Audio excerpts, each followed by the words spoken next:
Hello दोस्तों, स्वागत है आपका एक और नए वीडियो में। मैं आपका दोस्त संतोष पंत आपको मेडिकल बिलिंग एंड कोडिंग सिखा रहा हूँ यूट्यूब के माध्यम से। और आज हैं हम अपने चैप्टर 60 पे, जो कि है आरपीएम के ऊपर, which is also called remote patient monitoring. Okay.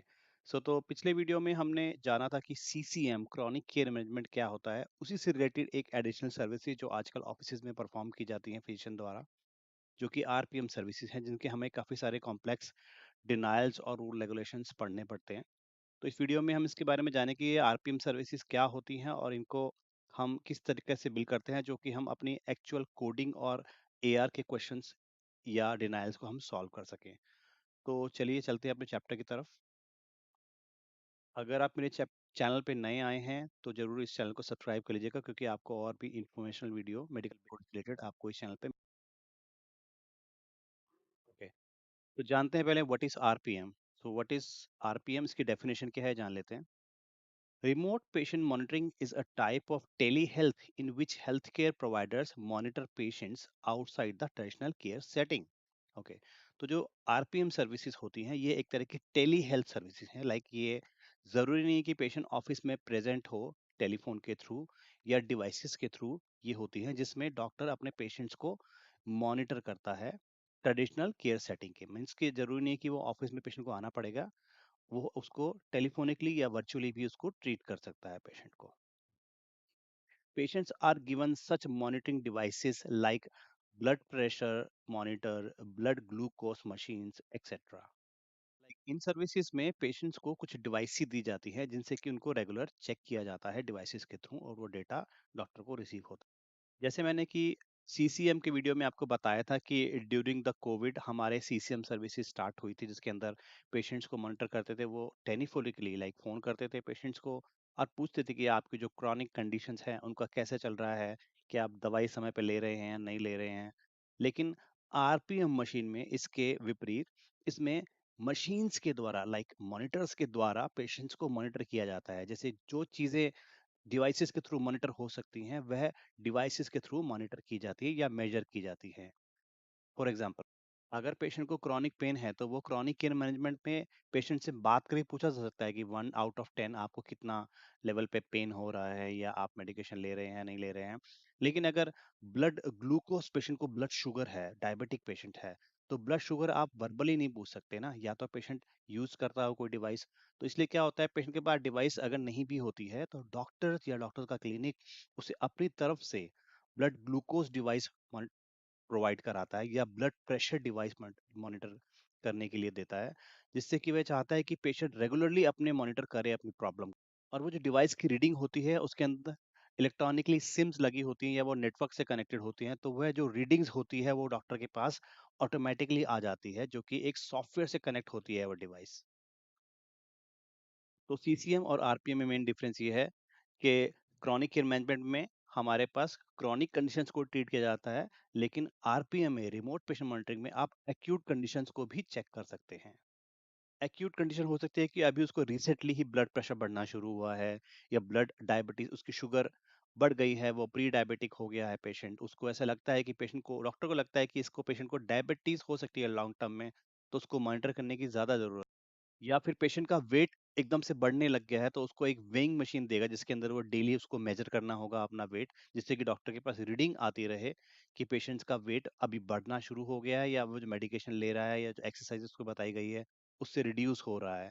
ये सब चीज़ें मॉनिटर हो जाएंगी, और डॉक्टर को एवरी डे या डॉक्टर के स्टाफ को एवरी डे पेशेंट्स को कॉल नहीं करना पड़ेगा, क्योंकि उसके पास ऑटोमेटिकली रीडिंग्स आ जाएंगी अपने आप। RPM help providers to keep track of patient data between visits and reduce risk of being hospitalized. इसका पर्पस भी वही है जो हमारा सीसीएम का था, कि हम वो चाहते हैं डॉक्टर्स या प्रोवाइडर्स की पेशेंट हॉस्पिटलाइज ना हो, या उनकी जो भी करंट कंडीशन है वो तेजी से आगे ना बढ़े, उसको मॉनिटर कर सके हम, या उसको हम प्रिवेंट कर सके, उसको रिड्यूस कर सके। लिए पेशेंट को क्रॉनिक केयर मैनेजमेंट के साथ साथ रिमोट पेशेंट मॉनिटरिंग में भी इनरोल किया जाता है। तो आप यूजुअली आप देखेंगे जो पेशेंट सीसीएम में इनरोल है वही पेशेंट आरपीएम में भी इनरोल होगा, क्योंकि कुछ कंडीशंस होंगी या क्रॉनिक की भी कंडीशंस हो सकती हैं सीसीएम की, जिन्हें डॉक्टर मॉनिटर करना चाहेगा। बट उसके लिए क्योंकि बिलिंग अलग है, कोडिंग अलग है, प्रोग्राम अलग है, इसलिए डॉक्टर उन पेशेंट्स को आरपीएम में भी इनरोल करता है। इससे पेशेंट का फायदा है कि पेशेंट्स को मॉनिटर करने के लिए डॉक्टर को अतिरिक्त समय नहीं देना पड़ेगा, क्योंकि वो ऑनलाइन उसको चेक कर लेगा, उसको बस मंथ में एक बार पूरा चेक चेक चार्ट को चेक करना है या डिवाइस की रीडिंग को चेक करना है। उसके पूरा डेटा आ जाएगा कि पेशेंट्स को क्या प्रॉब्लम है, अभी ड्यूस हो रही है, बढ़ रही है, घट रही है। डॉक्टर का रेवेन्यू वाइज भी फायदा है, क्योंकि इसके लिए हमको सीएमएस या insurance company CPT codes provide करते हैं, जिसका एडिशनल रिम्बर्समेंट डॉक्टर को आता है। चलिए अब हम इसके कोडिंग के बारे में थोड़ा जान।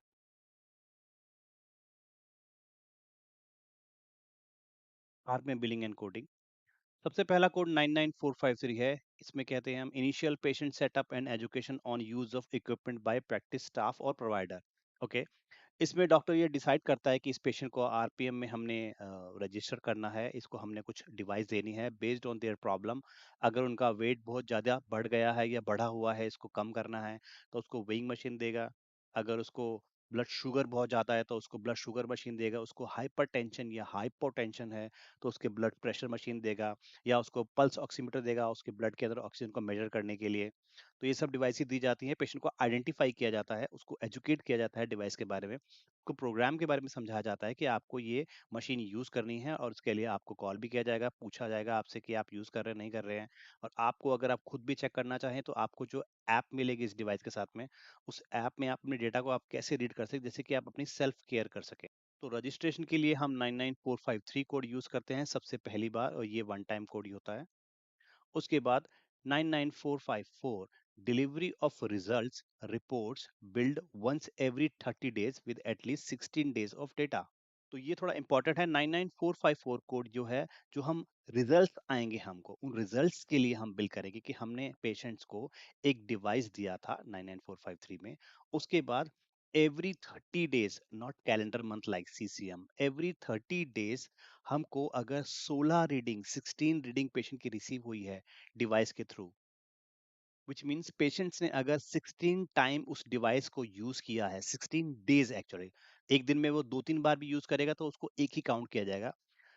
30 डेज के साइकिल में 16 डेज अगर उसने वो डिवाइस यूज किया है, तो हमारा सिस्टम या हमारा सॉफ्टवेयर या हमारा प्रोग्राम हमको 99454 कोड जनरेट करके देगा, जिसकी एक सर्टेन पेमेंट डॉक्टर को मिलेगी। तो हम ये 9945 कोड उसके लिए यूज करेंगे। ओके, दोबारा मैं आपको इसमें थोड़ा टेक्निकल एक चीज है मैं बता देता हूँ। यह 30 डेज के साइकिल में बिल होता है। सीसीएम बहुत इजी है। क्रॉनिक केयर मैनेजमेंट में क्या होता है, हमारा एक कोड होता है 99490, जो कि हमारा कैलेंडर वन मंथ में once in a month bill होता है। वो बहुत इजी कोड है, बिकॉज आपने अगर 30th को एक मंथ को बिल किया तो नेक्स्ट मंथ आप फर्स्ट को भी वो कोड बिल कर सकते हो, क्योंकि वंस इन अ मंथ वाला कोड है। बट इस कोड में 9945 में आपका 30 डेज का गैप होना चाहिए पिछले रीडिंग से। तो आपके पास हो सकता है कि कुछ डिनाइल्स आ जाए, जैसे कि हमारे फैब में 28 डेज हैं, तो आपके मार्च के क्लेम्स में डिनाइल आ सकता है कि आपने लास्ट टाइम 28 फैब को बिल किया था, नेक्स्ट टाइम अगर आपने जल्दी बिल कर दिया 30 दिन से पहले, तो आपका डिनाइल हो जाएगा क्लेम। इसलिए आपको 30 डेज का हमेशा गैप बनाना होगा। यूजुअली जो हमारे बिलिंग सॉफ्टवेयर होते हैं वो इस गैप को ऑटोमेटिकली बनाते हैं, जैसे कि आपका क्लेम डिनाई ना हो गैप के लिए या 30 डेज के साइकिल के लिए। बट आपको अगर आप मैनुअली कर रहे हैं तो आपको इस बात का बहुत ध्यान रखना है कि आपके सर्विसेज में 30 डेज का एटलीस्ट गैप हो। कैलेंडर मंथ इसमें मैटर नहीं करता है। अगर आपने में एक फर्स्ट को बिल किया है, आप 31st को भी बिल कर सकते हैं, क्योंकि आपका 30 डेज का गैप हो रहा है उस मंथ में। Okay, next code 99457 clinical monitoring time first 20 minutes. तो सेम मंथ में जब आपके पास 30 डेज के साइकिल में 16 डेज की रीडिंग आएगी तो आप 99454 यूज करेंगे। सेम साइकिल में अगर आपने पेशेंट को मॉनिटर भी किया है, पेशेंट से बात किया है, पेशेंट के डेटा को जो आपने मॉनिटर किया है, आपने पेशेंट्स ने आपको कम्युनिकेट किया हो सकता है कि चीज़ के लिए, तो इन सभी चीज़ों का टाइम भी कैलकुलेट होता है। और सेम साइकिल में आप एक और एडिशनल कोड ऐड कर सकते हैं 99457। और जो 99457 कोड है, ये 99454 का एड ऑन कोड नहीं है, ये एक सेपरेट स्टैंड अलोन कोड है। हो सकता है कि आपके पास 16 डेज का डेटा ना आया हो, पेशेंट्स ने 15 टाइम्स या 15 डेज ही डेटा यूज किया हो, लेकिन अगर आपके क्लिनिकल स्टाफ ने या डॉक्टर ने पेशेंट से रिमोट पेशेंट मॉनिटरिंग से रिलेटेड 20 मिनट्स बात किया है, तब भी आपका 99457 कोड बिल होगा, चाहे आपकी रीडिंग्स अवेलेबल ना हो। तो ये एक स्टैंड अलोन कोड है। ये मत सोचना कि 99454 आया तो 457 जाएगा ही जाएगा, ऐसा नहीं है। 99457 भी जा सकता है अकेला, 99454 भी अकेला जा सकता है। बिकॉज हो सकता है कि आपने पूरे महीने पेशेंट से बात ही ना की हो, या पेशेंट ने आपको कॉल ना किया हो, बट उसने 16 डेज अपनी रीडिंग की है, तो आपका सिस्टम आपको 99454 कोड देगा। 99457 उसमें महीने उस मंथ स्किप हो सकता है। अगर दोनों चीजें मैट हो रही है तो बड़ा ही ऑब्वियस है कि आपके दोनों कोड्स आएंगे। Okay, 99458 is an add-on code to 99457। ये 458 कोड 457 का एड ऑन है। बिना 457 के 99458 बिल नहीं हो सकता है, क्योंकि ये 99457 का जो फर्स्ट 20 मिनट है, उसके बाद जो एडिशनल 20 मिनट्स आते हैं, उसका कोड है। दैट मीन्स कि अगर आपने 40 मिनट्स बात किया है तो आपका 99457 और 99458 बिल होगा। और अगर आपने एडिशनल 20 मिनट किया है तो 99458 का आप एक और कोड ऐड कर सकते हो, क्योंकि वो एक एड ऑन कोड है, वो कोड बढ़ता जाएगा टाइम के बेसिस पे।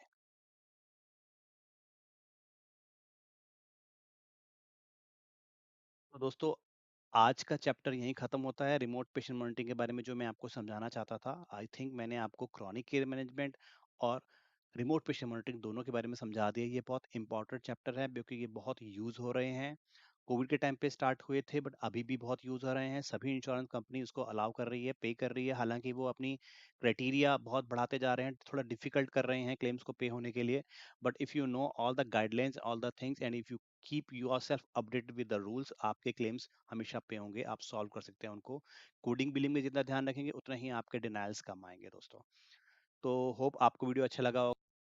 मैं नेक्स्ट वीडियो में आपको मिलूंगा बहुत जल्दी। अगर आप नए आए हैं चैनल पे, प्लीज जाते जाते लाइक जरूर कीजिएगा और सब्सक्राइब कीजिए मेरे चैनल को। मैं आपका दोस्त संतोष पंत। Bye bye.